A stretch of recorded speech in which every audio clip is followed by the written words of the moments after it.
Hello, everyone, and welcome to the Safety Management Summit meeting. My name is Sandra, and I will be moderating today's call. Our speaker today is Larry Sigler, Director of Food Safety, Waffle House, Inc., presenting Waffle House Index. We will turn to the presentation in just a moment, but first I want to go over the web conference instructions. Everyone is currently in mute. The background noise does not become distracting for the other participants. To view today's presentation as the screens change live, you may go to the link that was sent to you in your reminder email. Once in there, you may click anywhere on the page. Everyone see the pop-up with the option to make a comment? Feel free to ask questions by clicking on any slide, and we'll make sure all of your questions are answered. For the newer participants in the group, it might be useful to review some of the main benefits you can take advantage of as a member at no additional charge. First are the live monthly web conference meetings, which you've already dialed into today. I hope you find these useful, and we have an excellent lineup, which you can see by going to our website schedule page. Second, we do record all of these, so if you are traveling or stuck in another meeting, simply log in at your leisure, and the full archives of past meetings are available to you with a number of interesting topics. Third, get to know the other members. By logging in, you can see all of their profiles, and we are glad to make any introductions if wished. Fourth, if you are wrestling with any key issues or decisions, we strongly encourage you to reach out to the other members. Also, our site makes it very easy to post questions. The seniority and experience of your fellow members makes this the best possible forum to get advice from others who have probably dealt with the same issues and can give you sound advice on what worked and what did not. Fifth, we really encourage site visits. If you have not visited others' offices to have a great discussion on best practices and see their facilities, please do so. You can log in to see the other members' companies and cities, so feel free to reach out, or, as mentioned, we are happy to make introductions. Sixth, we also generate executive summaries of meetings, including the key takeaways and learning nuggets so that you can reference them and put them right into action. Seventh, our members are very busy, so we started a service where we pick out the top 6 most interesting articles among thousands at hundreds of sites to keep you abreast and ensure you don't miss the key ones. Lastly is our Book of the Month summary that you can either read or listen to as you commute. Each month we will be selecting the most interesting book, then summarizing the ideas so within minutes you can absorb the key takeaways. There are many other benefits, of course, but I just wanted to highlight some and keep a lookout in your inbox for a number of these each month. That takes care of the housekeeping items. If you'll just give me a few moments to now pull up the speaker's presentation and introduce him. Okay, all set. Now, before I turn the call over, I would like to tell you a little bit about our speaker today. Larry Sigler is the Director of Food Safety for Waffle House. His duties entail development of food safety policies for the company and coordination of these policies with the operations team. A 19-year associate, Larry has been involved in the development of training for the Waffle House team, as well as working with numerous departments in the ongoing food safety initiatives in place. You may read Larry's full bio sent to you in your reminder email. Larry, thank you so much for being with us today. Just say next when you wish the slides to advance, and the floor is all yours. Thank you, Sandra, and thank you for having me today. Sandra's already introduced me, so I won't go into that, but what I'd like to talk to you about is the Waffle House Emergency Response Plan, which has become known as the Waffle House Index. My role in crisis response is to work with health departments and emergency management personnel during the response. Next slide. We never asked to have the Waffle House Index. It was actually put in place by Craig Fugate, the former director of FEMA, when he was working in Florida. And basically what he said is if a Waffle House is closed because there's a disaster, it's really bad. If they're open, keep driving. So over the years, this has kind of stuck, and it's really put a lot of responsibility on us to do what we have tried to do over the years. Next slide. Let me just talk to you about a couple of our responses last year. First of all, Hurricane Florence. We had 239 restaurants in the storm's path, which affected almost 6,000 of our associates. 100% of our associates were safe. We brought in 278 members of what we call jump teams. These are people from other states to help work with the operations team in the state that is affected. We used 312 hotel rooms. We had 20 units closed at one time. You can see those in the red. 19 days the teams were activated during Florence, and we brought in 35 trucks of food to resupply our restaurants in the area. Next slide. Less than a month later, we had Hurricane Michael. We had 530 restaurants in the storm's path through Florida, Georgia, Alabama, the Carolinas, and Virginia, representing over 13,000 of our associates. All of them were safe.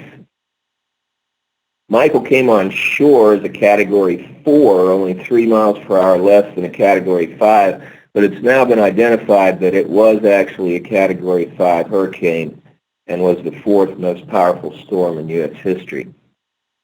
Before landfall, we evacuated and closed 20 restaurants. After landfall, we had 30 closed, but within 4 days, all but 3 were open, and we had 3 with major damage. Some of those are still not open at this time. We brought in 300 jump team members, 40 trucks of food to resupply the restaurants, and we also sent our food truck into the Panama City area, and they gave out 6,000 free meals over a number of 3 days. Next slide. So a lot of people ask us why. Why do we do this? Well, there's 2 main reasons. First of all, our customers. They need a place to go. They need a place to eat. They need a place to charge their cell phone. They need some place that has air conditioning. And our associates need to make money. So we have a responsibility as a company to be open quickly for both these 2 groups. From a business point of view, it's probably not a very good choice. We spend a lot of money on the resources. But from a people point of view, it's the only choice. Our associates and customers see that other businesses are closed, but we're open for them. Next slide. So how do we do this? It's really a 4-step process: plan, prep, prepare, and respond. You can see the picture of our storm playbook. This is in all of our restaurants. We update it every year based on lessons learned the year before. Our response plan is a little different than many companies because our leaders are in the field during a crisis on the ground, and decisions are made in the field, not at the corporate office. Corporate office is there for support function and information gathering. Next slide.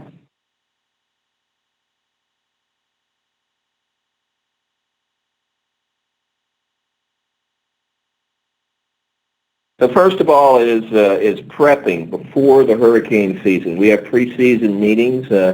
We had those in June, and we have the new storm playbooks in place in all the restaurants. We have a meeting here at the office as well as meetings throughout the field in areas that may be affected. We collect family information, and we prepare our associates. We talk about getting their home and family ready for an emergency.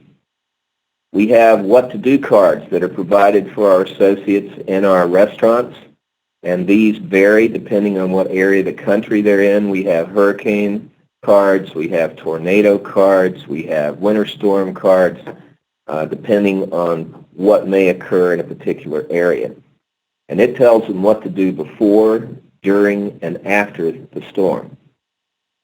We talk about where to evacuate, and we review post-storm communication systems. And we begin prepping our restaurants. We have special restaurant kits that we put in place in certain areas, and we also prep our small generators to make sure they are ready if needed. Next slide.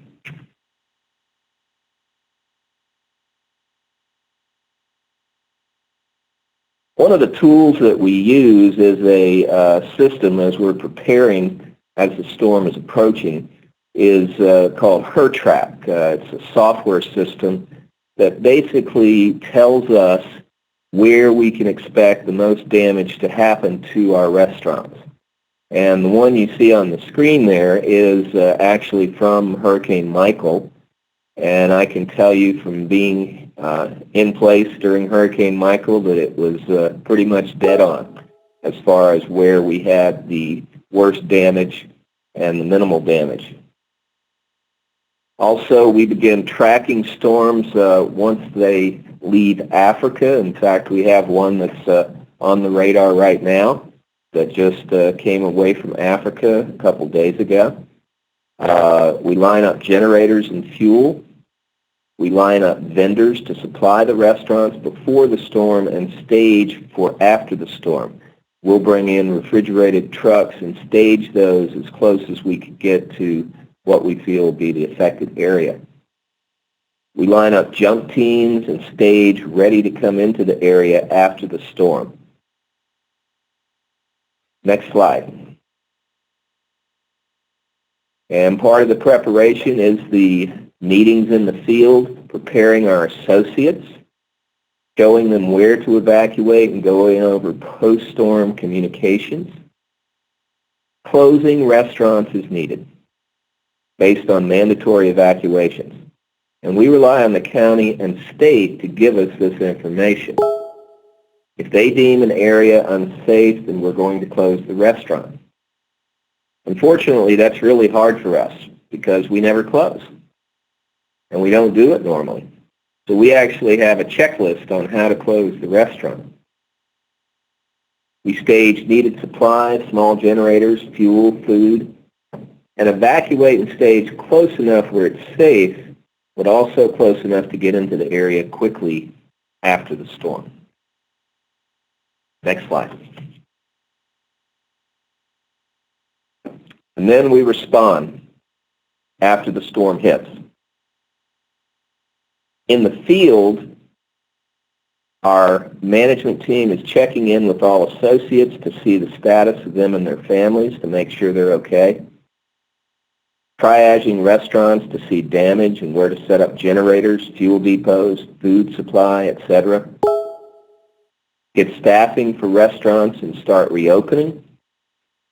And once again, don't forget our leadership is on the ground making decisions. This makes it faster for us to open restaurants. Next slide. At the corporate office, we have our storm center up and running. It runs 24 hours a day. Basically what we're doing there is providing situational awareness to the executive vice president in the field where they're making the decisions. We respond to requests for supplies, information, hotel rooms, government help, etc. And we monitor social media for information that can help us and help our people in the field. Next slide. Now, every year we look at lessons learned. We have similar goals, as do the local, state, and federal government, to get the community back up and as close to normalcy as possible. We provide what we feel is a much-needed service to the community. However, sometimes well-intended decisions get in the way of our response and recovery efforts. I'd like to talk about two of those. First of all is curfews. Curfews have their place.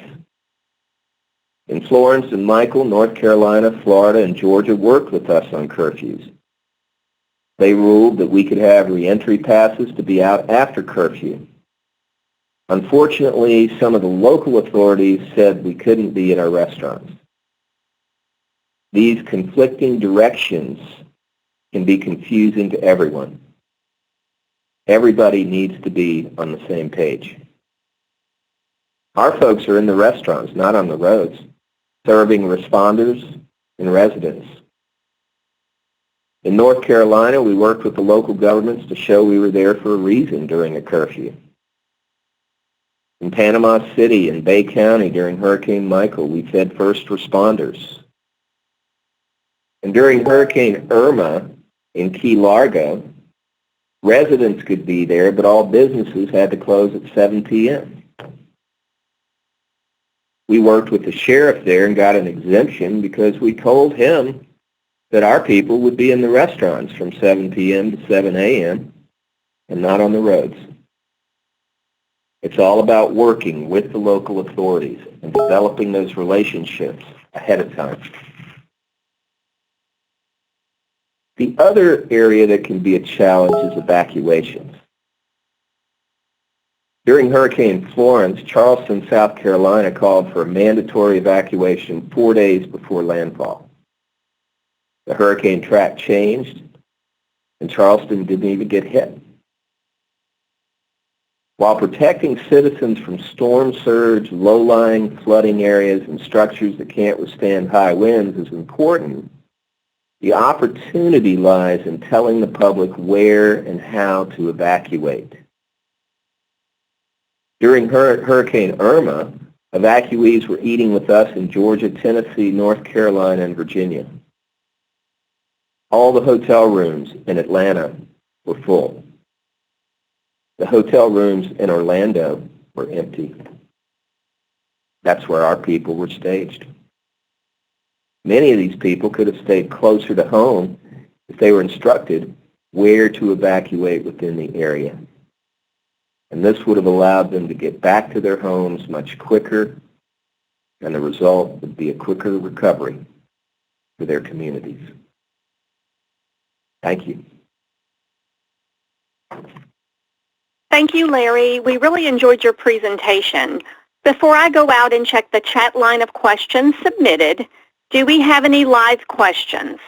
Again, it is *6 to unmute your line and go ahead with your questions, or a reminder that you can also click anywhere on this last slide, then you will see how to make a comment so you can type your question if wished. So again, any live questions? Okay, Larry, we have received several questions throughout your presentation.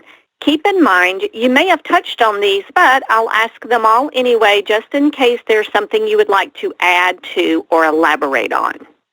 Sure. So our first question. So this is great marketing for Waffle House. How do you measure the potential cost of staying open against the marketing value? Well, that's a great question because, once again, we do not do any marketing ourselves. We don't do any TV advertising or anything like that. And as I said earlier, we never asked for the Waffle House Index aspect, but there is a huge amount of press that we get from this. Now, how do we equivalate that to how much money it costs us to do this? I don't have that answer for you, but I can tell you that it costs a tremendous amount of money for us to stay open, but it's something that we feel we have to do for the communities. Okay, thank you. Now our next question, when you are setting guidelines for your stores, how long do you assume a store will be closed, if it is closed, and how do you make that decision? Well, our policy is once the area is safe, that we are going to try to do everything we can to open the stores up. I'll give you an example. During Hurricane Harvey, I was in Beaumont, Texas, right after the storm, and we had some difficulties with the health department there initially, but they ultimately let us open our restaurants there. With the exception, we had 2 or 3 that we couldn't get to for one reason or another, from flooding waters and things of that sort. So we are going to attempt to open the restaurants as quickly as possible. We are normally back in the restaurants the next day or the same day once the storm passes and it's safe and we can get into the area. We're going to stage close enough so we can get there as quickly as possible. During Hurricane Katrina, we were actually staged in Mississippi, in upper Mississippi, and as Katrina came on shore, we circled around Katrina with our convoy of trucks and came down into the Gulf area to assess damage and to open restaurants where we could. Okay, thank you. Now our next question, how long do you tell your teams to be prepared to function on their own before a jump team will get to them? Jump teams are there before the storm. We actually bring in the jump teams ahead of time. As I said, normally what we'll do is bring the jump teams in from 2 or 3 states away, because we know we're going to have evacuees that are coming into the states that are closest to the affected area. So we have to have those restaurants staffed. But we will bring people in. During Hurricane Michael, we had people who were there before the storm, ready to jump in and help the team there in Florida, from Ohio, Missouri, Texas, and various other places as well. So the jump teams are actually there ahead of time. We bring them in beforehand, so there isn't any lag time as far as us getting our restaurants open. Okay, thank you. Now our next question, do you supply support for your employees' families in any way so that they are not so worried about those families to be able to work? Absolutely. Whatever needs to be done, what we will do is we bring in cash to make sure that they're paid in cash, because a lot of, after an emergency like this, banks and ATMs and things like that might not be available. And I can tell you in a lot of areas they're not going to take credit cards, they're not going to take checks because they're worried about losing the money in different businesses. But in addition, we work with our employees to fix their homes. One situation in Hurricane Michael, one of our associates in the Panama City area was living in a mobile home, and his division manager felt like that wasn't safe for him and his family to stay there. So he brought the associate, his family, their pets, and their in-laws to his house where they weathered the storm out. And it was a good thing they did, because there was severe damage to the mobile home that they lived in. Okay, thank you. And now our last question. Are you also doing benchmarking yearly with others in hospitality? Yes. We actually have people who ask us all the time to come out and speak to them, and I am constantly in contact with other members of the hospitality industry. And that's not just restaurants, but also grocery stores, retail outlets. We also, during the year, actually starting in January, right after Christmas, began meeting with the different FEMA regions, the state emergency management people, to see how we can work together. I just spoke at a meeting in Colorado, the Natural Hazards Workshop in Boulder, and was talking with academics and other people out there who are very interested in what we can do to work together. And that's what it's really all about, is working together. It's not about, we don't want to be the only people open. Okay, I can tell you it's a lot of work just to be the only people open in a particular place. So we want to see other people open. We want to make sure that the gas stations are open, the drugstores are open, the Home Depots, the grocery stores. This is what's going to bring a community back to normalcy, is having those type of operations coming back online as quickly as they can. All right, Larry, I think we have covered everyone's questions. Do you have any final thoughts or words of wisdom you would like to share before we end our summit today? Well, I just want to thank you, Sandra, and your organization for inviting me. I hope I've given folks some information that can help them. On the page in front of them is my contact information. Feel free to contact me either by email or by telephone. Email's probably best. I do travel a good bit. But I think, once again, it goes back to what I just said, is that it's all about working together. It's building relationships with the emergency management folks in different states, working with the health departments, having an emergency plan in place, a written plan that you can take to your states and get them to approve those for you ahead of time so you're able to open right away. And just working with everybody. It's all about helping the people that are affected by these disasters. And once again, thank you very much for having me. I appreciate it. Larry, simply wonderful thoughts. On behalf of all of the executives on the line, I would like to thank you for sharing such powerful ideas and key thoughts with us today. Your involvement and dedication to our profession sets a high benchmark for others to follow. For all of the participants on today's call, thank you for your continued membership and insightful questions for today's speaker. The meeting is now officially concluded. Larry, thank you so much again, and everyone have a great day. Thank you.